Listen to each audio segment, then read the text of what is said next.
Welcome, everybody. You have joined the podcast, Different Thinking for Different Times. And I have a guest today who's always been a different thinker, and he's changed the lives of many people when he decided to start his business, and it impacted his family and so many others that worked for him over the years. And I would say the impact that they had, right, when they made their income and revenue and went to work every day for Borax Paper Company, they ended up impacting thousands and thousands of people. And it took the drive of a special human being to get this thing started. And at some point in time, he just had a few employees. So right now, I'm going to introduce you to Mark Borak, who started Borax Paper. And I worked for and with Mark, and I can tell you, he's a very special guy.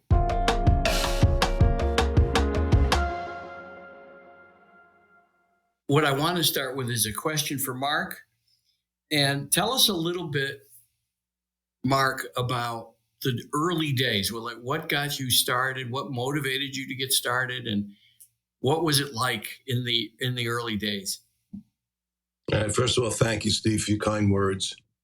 And my pleasure to be here and join your podcast. November 2nd, so we're just a couple of weeks past that, 1976.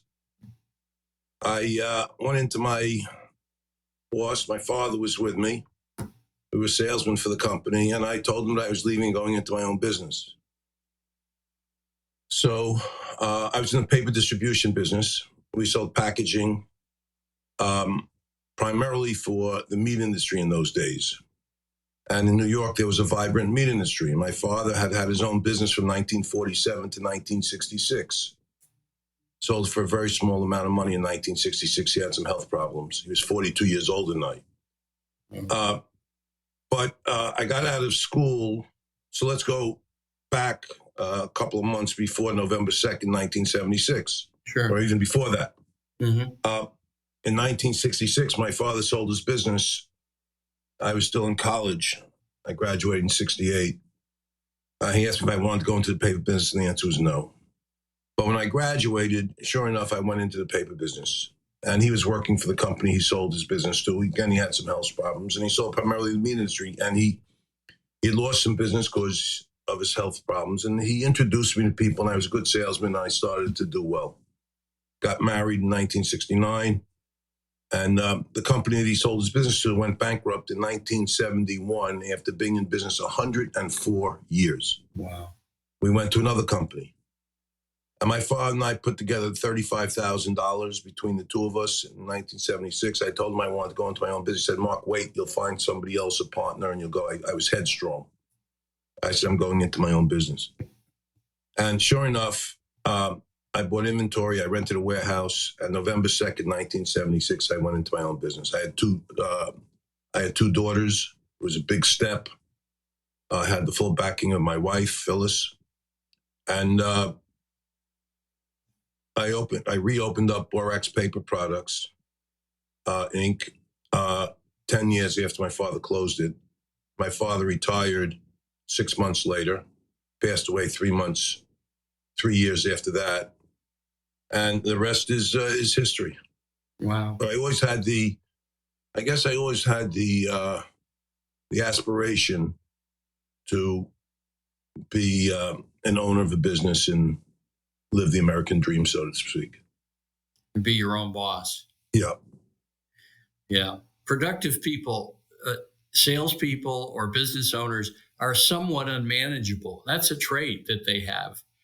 And that's a drive, right? They want to control their own destiny. And what you just described describes where you were when you started. You were going to do it come hell or high water. Yeah. I was young. I was 29 years old. Wow. So when you think back, what were some of the key decisions early on, especially? There had to be some challenges. There had to be some things that maybe they stretched you. They were real uncomfortable, but you had to do them. I don't know. But as you think back, what were key decisions? Well, I think it really was rather easy. Again, I sold to a particular industry. So I didn't have a lot of SKUs. I didn't have a lot of inventory that I had to warehouse. I had the suppliers support me when I went into business. So I had the inventory on the floor. And I pretty much did the same thing that I was doing when I was a salesman. I went out to visit my customers. So I'd go in the morning, I'd load one truck. I hired a man who became a good friend of mine, Mike Rodriguez. And first he went out 3 days a week, and then we built it up. But on Monday, I went to Brooklyn. Tuesday, I had a route. Tuesday, I went to the Bronx. Wednesday, I went to Manhattan. Thursday, I went to Jersey. Friday, I stayed in the office.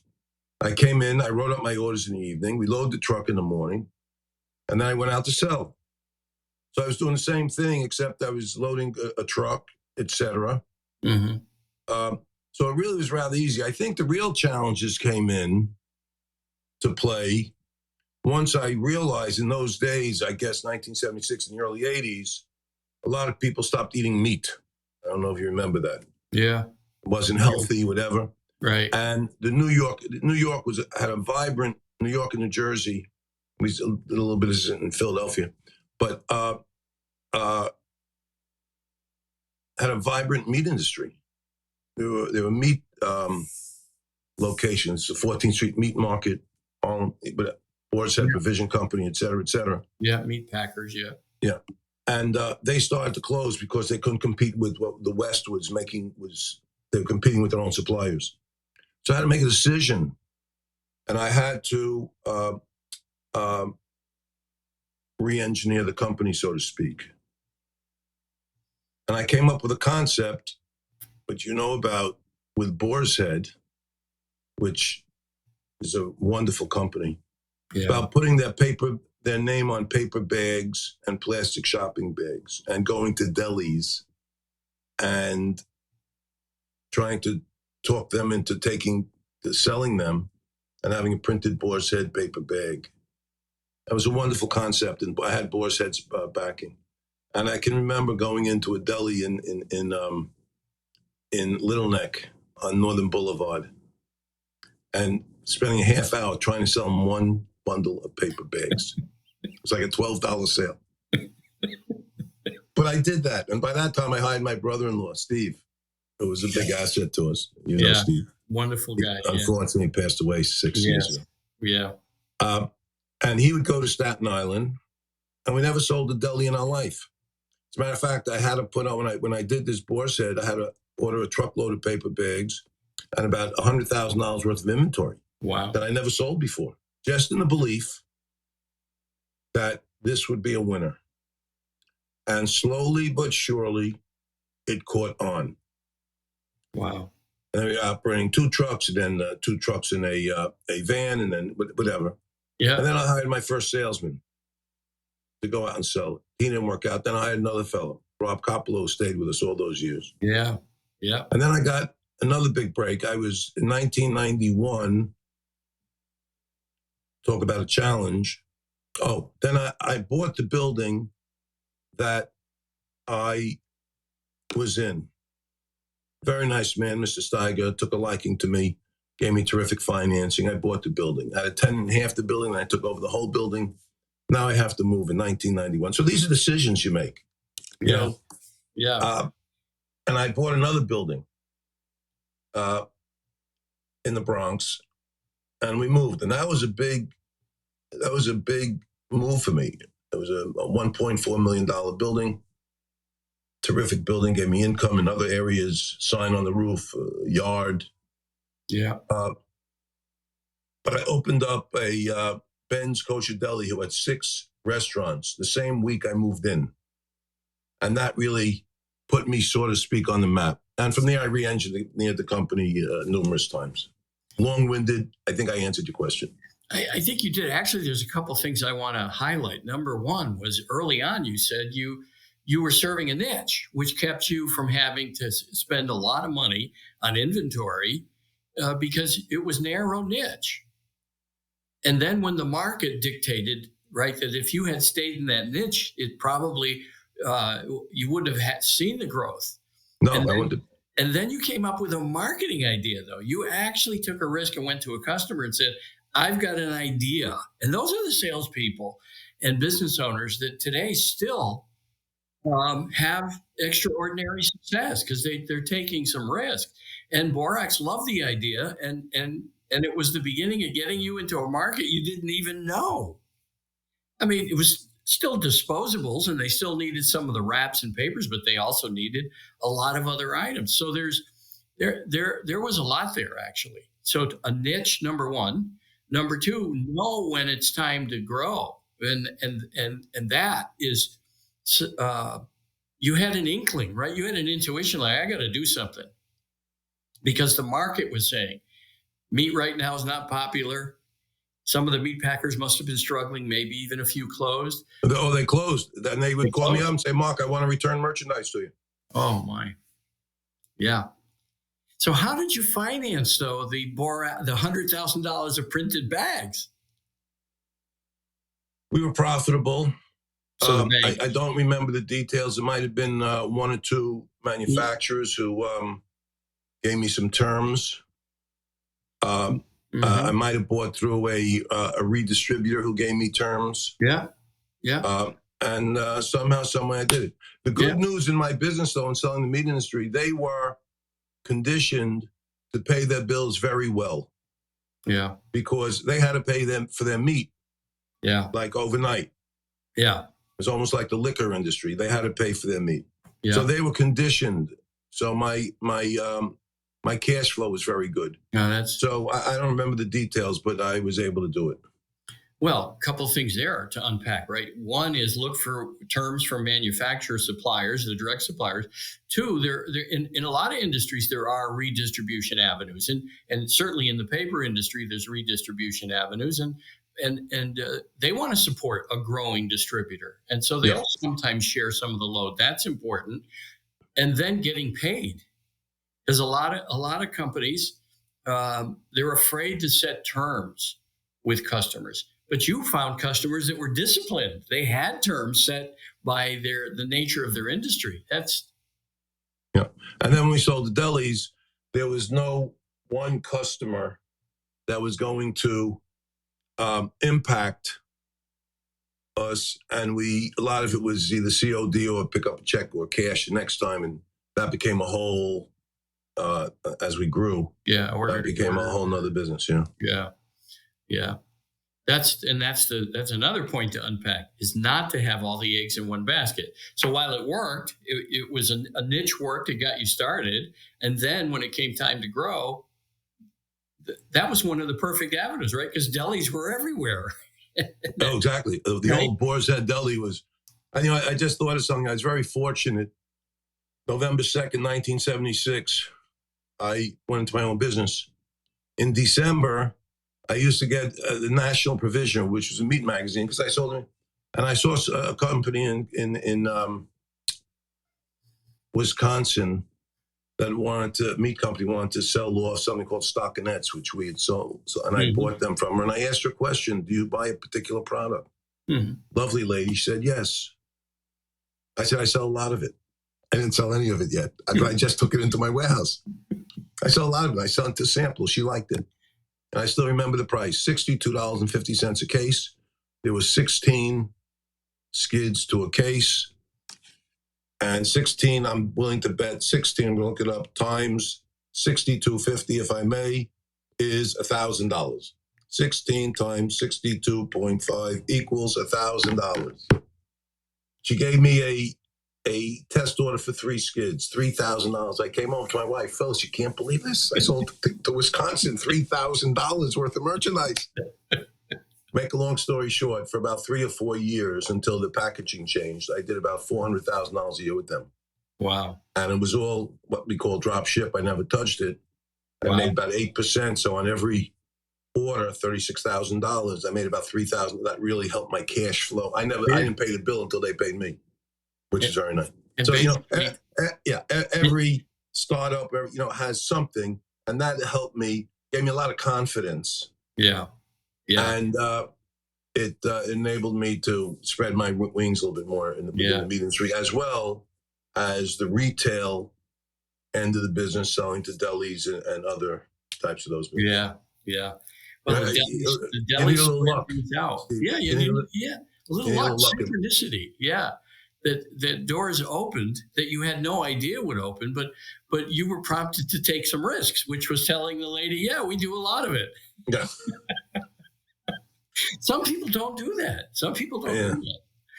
So it was a wonderful family business. And to talk about for the people that own family businesses that'll be listening to this, what would you say to them? What are some important things to consider in a family business from your perspective? Good. So I started the business. I was the primary shareholder. My brother-in-law eventually bought into a small percentage. And then we hired one of my nephews, my sister's son. Then we hired his brother. Then we hired Steve's son, my brother-in-law. And then my daughter worked for us 3 days a week. So there were 6 of us in the family business. Yeah. It's complicated. I would say, listen, we had a successful business, and each and every one of them were assets. Yeah, they were all contributors. Yes. Steve was primarily on the outside, my brother-in-law. He was a consummate salesman, terrific. Yeah. David Hirsch became a very good salesman. Howard Hirsch became a very good salesman. Yeah. Gary headed up purchasing. He was as dedicated and as talented as you can be. Yeah. And my daughter went into the bookkeeping and accounts receivable, etc. Yeah. Listen, there was friction. It's, someone said to me once, let me just get it right. Do you have a business that has family in it, or do you have a family that has a business? Mm. And I think the answer really should be that you have a business that has family in it. Because the most important thing for the 6 stakeholders I just mentioned to you was the success of Borax paper. Yeah. So you had to run it like a business. I think I could, I should have, in looking back, I could have been more focused on that aspect, that it was really a business and the family members worked there, and made certain decisions not based on my love for my family. I had a deep love for my family. Yeah. It worked out, but I could have made some decisions in hiring or delegating, etc. Realize their strengths, not try to put them in a position that wasn't their strength only because they were family. So I think when you have a family business, you really have to walk that line. And I don't know, it's be objective or subjective. I always get those 2 words mixed up, but one of the 2, objective, I think. Yeah, objective, yeah. About the strength of your family partners, build on their strengths and not, excuse me 1 second. Yeah. Ladies and gentlemen, your attention, please. An alarm has been activated. We are investigating the cause. Please remain calm. It's my... You're safe. Ladies and gentlemen, your attention, please. An alarm has been activated. We are investigating... We can cut this part out. This is easy. Ladies and gentlemen, your attention, please. An alarm has been activated. We are investigating the cause. Please remain calm and stand by near the speakers for further instructions. It's our apartment building. They're doing work. They're doing work here. They're big. It's like a 2-year project, and who knows what happened. Yeah. So that part's easy. We could snip that right out. Okay. I might even leave the woman saying, "Ladies and gentlemen, your attention, please," and cut it off there. However you do it. So I think listen, it's none of them. My daughter was there. She had no interest in taking over the business, and I didn't have sons who wanted to. So these were nephews Yeah. and a brother-in-law who's older than I. So I, thinking of the next generations, and I always wanted them to take over it. Unfortunately, it didn't work out that way because the business got too big and financially it just didn't work. Yeah. But and then we all had a good run there, and they did very well. Yeah. Financially. Yeah. But I think you have to walk a fine line. Be honest with yourself. Be honest with your family members. Yeah. And communicate well with them about decisions and all that stuff. But you have to make decisions that might not. It's not a family that has a business. It's a business that has a family. Yeah. Yeah. And I can tell you, and for the edification of the audience, my audience, is I worked there, and I worked with Mark and for Mark, and all of the family members were wonderful, respectful people that were really busy and good at what they did. They were good at what they did. And in any business, there's going to be challenges. There's going to be challenges with a business that only has, let's say, you being the boss and everybody else was employees. So it's not unrealistic to have expectations that there'll be some difficulties, but to learn how to surf it. And I think you did. And I think there were boundaries that you knew when to set them. And I worked with some families that had no boundaries. Indifference equaled acceptance. It was like saying yes to bad behavior because they were just indifferent to it. Then they didn't have the tools and the skills to step up and set a boundary. I understand it. But even they wouldn't let outside help do it. And you were open to other people's ideas. And then you made the decision. I watched you many times in your office, in a meeting, getting information from people. And the thing that you knew how to do is you made the final decision. And a lot of businesses don't. I've consulted with people that one guy had a COO. He had asked me to come in and consult, and I went to see him after about 3 months of working in the company, getting to know people. And I was just there 2 or 3 days a week. And I went to see him after the 3 months, and I said, this might be uncomfortable, but I think the COO is the problem. He didn't want to hear it. And in fact, what he did was he said, okay, well, let me think about it. Then he went to the COO and said what I said, which made the remaining 9 months of the contract very uncomfortable. Yeah. And then a few years later, actually reflected that and made a change. But it took him a number of years to make that uncomfortable change. And the business went from, I would say 92, 93 million a year in sales to in the 70s. You had coaching. You had, I think, Vistage or Vistages. Vistage. It was before Vistage. There was another game. Go on. Okay, so you had coaching. What was you? Why was that valuable, and what spurred you to do that? So Vistage is a organization of CEOs. There's another name for it. So I went into a group of a dozen CEOs that all lived on Long Island, and we had a chair like you are, moderator, a leader. Yeah. And he came into my office once a month. We discussed issues, problems, opportunities, etc. And then if he thought it was something I could bring, he helped me with them. It's a good man. And then we met once a month, the 12. Every member hosted a month meeting, no matter where it was.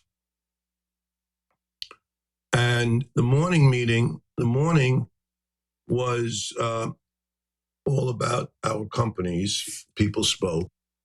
And once a year, I brought forth my financials. We signed non-disclosure agreements. And it was like having a board of directors. Wow. And they challenged you, they asked you questions, etc. And then if you had an opportunity, I wanted to move. I wanted to hire someone. I wanted to hire Steve Lentini. And it was very worthwhile.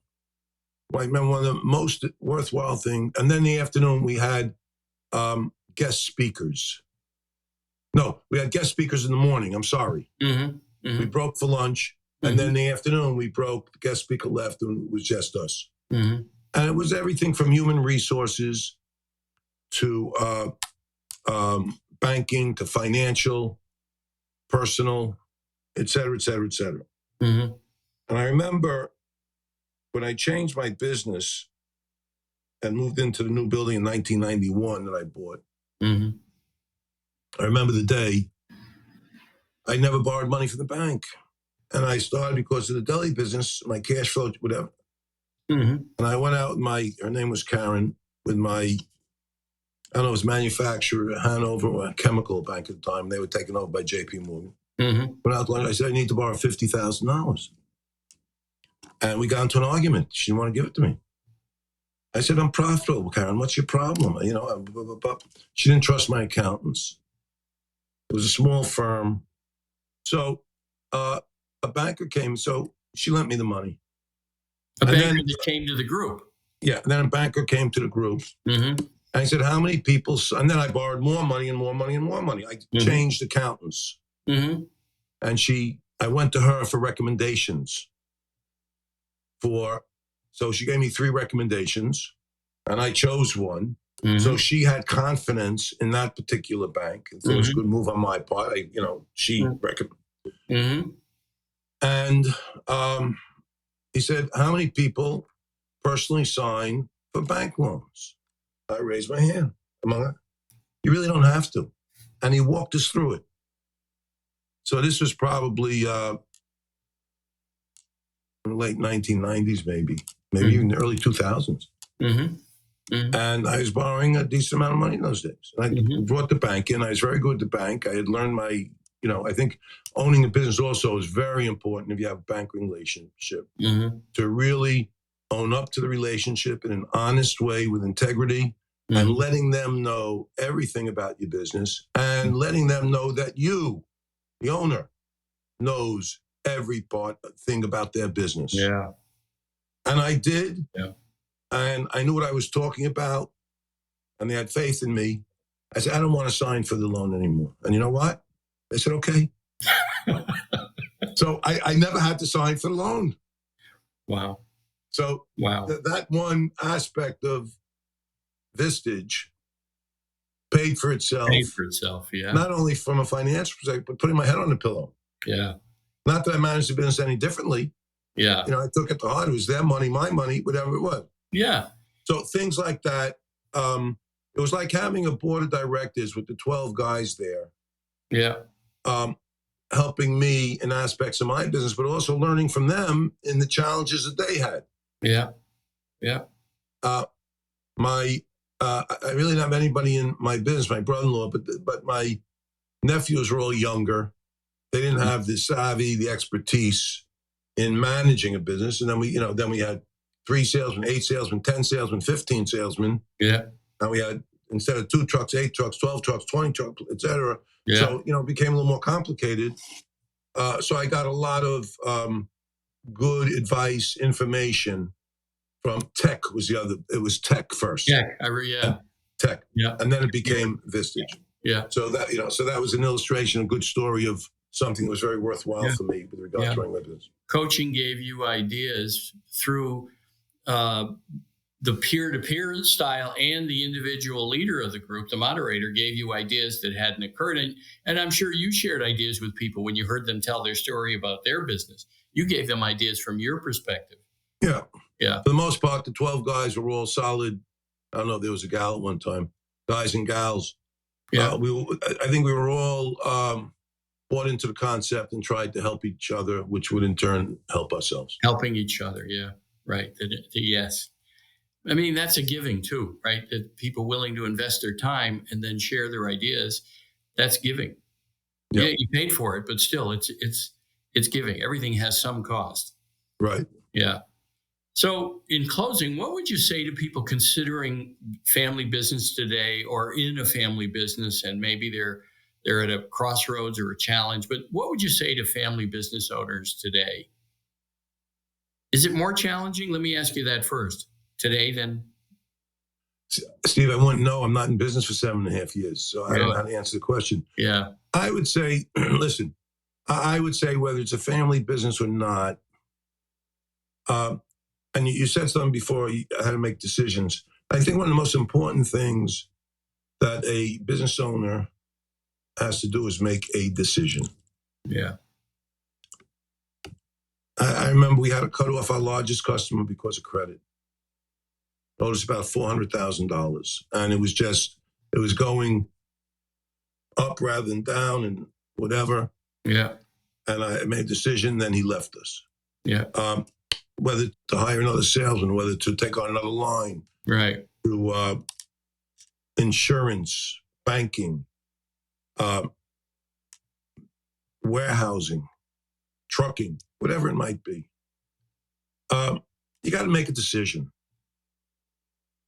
And I think that is the most one. Many years later, one of my nephews, David, he said, I'm putting the 24-hour rule into effect. So you make a decision, not just off the cuff, make the decision. A lot of decisions say, you know what, I need time to think of this, and I'll get back to you tomorrow. And then you sleep on whatever you do. Yeah. Yeah.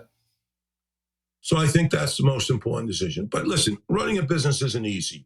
No matter, at the end we had 130 employees, to pick a number. Wow.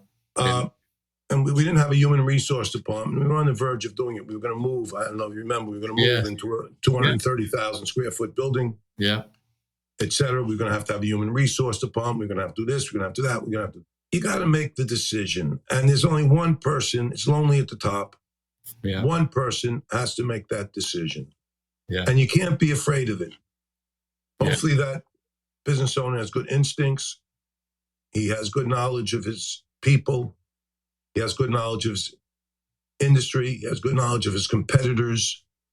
And he's able to make a decision that will further the goodwill and bottom line and every other aspect of the business in the proper direction. Yeah. So that's my advice. And also, don't be afraid. If you don't have people inside that you consult with, you have a good friend, you go out for a drink, you go have a supplier, you have somebody you can rely on. It's okay to talk to people about your decisions you have to make. Don't be afraid to do that. Yeah, that's vulnerability. Get outside counsel. Yeah. Yeah. Yeah. You were good at that. You solicited a lot of ideas, and then you made the decision that I remember. Was it a gut feeling, or what spurred you to make some of the decisions? Was it just a rationale? You gathered the facts and gathered people's opinions, but was there something you remember about it? It was my personality. I was willing to take on the responsibility of making the decisions. I made one decision that almost put us out of business. We tried to take over a company in 1998, and it was a fiasco. I told them no. They talked me into it. I told them no. They talked me into it. And I finally did it. And can I talk French on this? Yes. It was a shit show. And it almost put me out of business. I had a little nervous breakdown, to tell you the truth. But we rebounded. And then they sued me, and I won in summary judgment. Wow. And then we regrouped, and we stayed on, and the rest was history. We became, very successful. Wow. But so not every decision is going to be the right decision. I think I had the personality where I wasn't afraid to make decisions. It came natural to me. Yeah. And I had a strong personality. It worked out in the end. Yeah.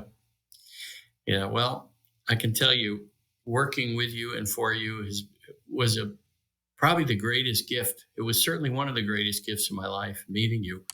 And I can say without a doubt, very grateful. All my memories are fond, including the Christmas card I got January 2nd one year from you. I'll never forget it. If I may, yes. In closing, I don't know it's closing, but yeah, I appreciate those thoughts, and I felt the same way about you in a very sincere way. I know. Thank you. But I will say that for those who are listening, Steve comes to my desk one day. He says, "Mark, there's a bid with the New York City public school system for their school plates. If you remember, they used a foam, round, or triangular plate with a hole with 5 compartments. Middle compartment was for milk. School lunch tray, right? Yeah. One was for meat, one was for a dessert, one was for a carb, etc. And they wanted to change from this foam plate to an eco, positive plate. You want to bid on it? So we said, yeah, let's do it. And you did most of the work, and we finally found a supplier, and we were the second low bidder. So they called me into the office, and you might have chosen to, it was just when you had chosen to change your life and go into your own private consulting business. And I remember going to the Board of Ed. I don't know what they were going to say to me. The low bidder couldn't produce. We were, but they wanted me to come down to their price. I said, I'll see what I can do. The next meeting, the price I gave you is the price you gave me. You got to come to that. Listen, I would love to say yes. I can't. Somehow, 8 people around the board, we won the bid. And it was a wonderful bid. Not only is it New York State, New York City, Los Angeles, who didn't participate, they were part of this group. Chicago, who participated, Miami participated, and I think Dallas participated. And it was a huge contract, and it was you're the guy who initiated that whole deal. Did you know what I did to all the dropship locations? I think we talked about it, but when I got the freight rates from Huhtamaki, the manufacturer, I added a quarter to every case for the different locations around the country, which made me think of your dropship story. Because I figured a container, right? They're going to order truckloads. A quarter will make a difference, and we're just going to write an invoice. Yeah. And I'm so grateful that you got awarded that bid, and they picked the right company because you had the cash flow and the strength and the ability to handle it, and probably put some inventory in too, right? You had to put some for New York City in the building. Yeah. But I'll tell you something else that I did. It might be interesting for business owners. It was a big bid. It was about $10 million a year, 5 years. And I told you, we had a wonderful accounts payable, Hoy Man Lee. He was the best. Yeah. Yes. I paid every bill. I signed them, but whatever. I said, Hoy, the second a bill comes in from Huhtamaki, I want you to write the check and I will sign it. And we mailed it the day that it came in, because I wanted the manufacturer to know that Borax paper was a solid partner to them. The money was gold. Yeah. So the next time around, if they could do a little something for me on the bid, the next time around, I might be able to get some favorable, it was commonplace in the industry, inside 2% or whatever it might be. Right. So I didn't have to wait. I borrowed money. Money was cheap in those days. Yeah. I borrowed money, and the cash flow was good. They paid their bills in 30 days. So I was able to, making a decision, supplier. Take care of the suppliers. Yeah. Exactly. They're your partner, etc. Well, that was integrity too. That was something that you were always about, doing the right thing and having integrity and keeping your word no matter what. Right. Yep. So writing that check showed them that you had faith in them as a supplier, and then it was probably much easier for them to return the faith. Yep. You said something else. The banking relationship, I said how important it is. They know that you know everything about your business. The supplier Borax relationship to me was also very important, because we had a buy right, and they knew that we always paid our bills, and whatever arrangement we made would only stay within us. Yeah. So the supplier distributor relationship is also really key to growing a business. Yeah. All right. Well, it's been wonderful. It's actually more time than we had talked about. I thank you for that, Mark. My pleasure. Steve, I appreciate it. I enjoyed. I'm happy to share my thoughts with whoever you're going to be sharing your thoughts with. It'll be And on if you're- podcast live, so whoever sees it, it'll be directed to family business owners and who's ever interested. Actually, some of the former employees have asked me, when's the podcast going to be up? So if anybody would like to reach out to me, you could reach out to Steve and he can give you my contact information. If you want to roll anything by me, I'd be happy to talk to anybody. It would be a great gift, by the way, folks, if you did reach out to him for advice on a business matter or whatever you want to deal with Mark about. But business matter, he would be like finding a diamond out in that, what is that public mine out in, I don't know, Montana or something. I appreciate that thought. Yeah. Okay, Steve. All right. You be well. You be well too.